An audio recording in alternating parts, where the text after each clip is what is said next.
Kuri uyu wa gatandatu Gicurasi mu Rwanda hateraniye inama y'ihuriro ry'abayobozi bakuru b'ibigo byigenga muri Afurika, Africa CEO Forum. Inama yateraniye mu mujyi wa Kigali ikazamara iminsi ibiri.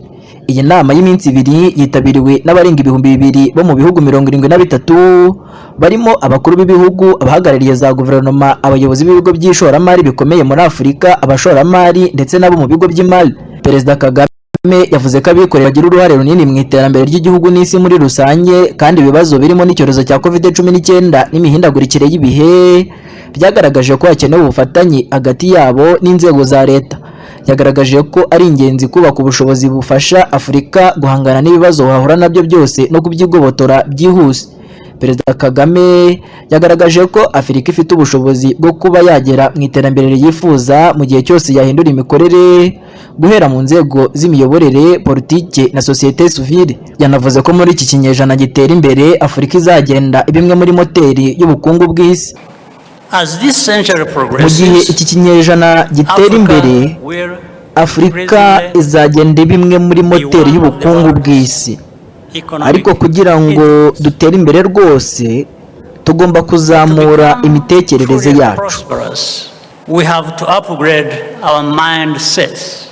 Kuri Perezida Kagame ngo ntibikwiye ko Afurika n'umutungo kamere wayo wakomeza kubyazwa umusaruro n'abandi ibyo bawukozemo bakagaruka kubicuruza kuri uyu mugabane. It is not sustainable. It's simple and clear. This will take a lot of time and effort. Ibyo ntibiramba, ni ibintu byumvikana. Ibi bizafata igihe kandi bizasaba ingufu, ariko Afurika ishobora kubigeraho.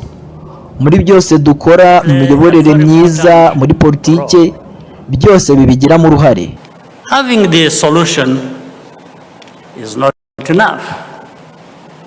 The willingness to find a middle ground, kugira ibisubizo ntibihagije, ubushake bwo kubona ibintu kimwe, guhuriza hamwe bishobora gutuma ibintu bikorwa neza kandi vuba. Things work better and faster. Umuyobozi wa Africa CEO Forum akaba n'umuyobozi wa Jeune Afrique Media Group Amiri Ben Yahmed yavuze ko u Rwanda ari icyitegererezo ku miyoborere ndetse ko hari byinshi ibindi bihugu byarwigiraho. Ku munsi wa kabiri w'inama azaba ikiganiro cy'abakuru b'ibihugu kizaba kigaruka ku miyoborere, aho Perezida wa Kenya William Ruto na Perezida wa Mozambique Philippe Nyusi bari kumwe na Perezida Paul Kagame bazaba baganira ku ruhare imiyoborere igira mu kugeza Afurika ku ruhando mpuzamahanga. Africa CEO Forum yatangiye kuba mu mwaka wa 2012. Ni ku nshuro ya kabiri u Rwanda rwakiriye inama ya Africa CEO Forum nyuma y'yabaye mu mwaka wa 2019. Iheruka yabereye muri Cote d'Ivoire muri Kamena umwaka ushize. Dawonse Tuyizere, Goodrich TV i Kigali.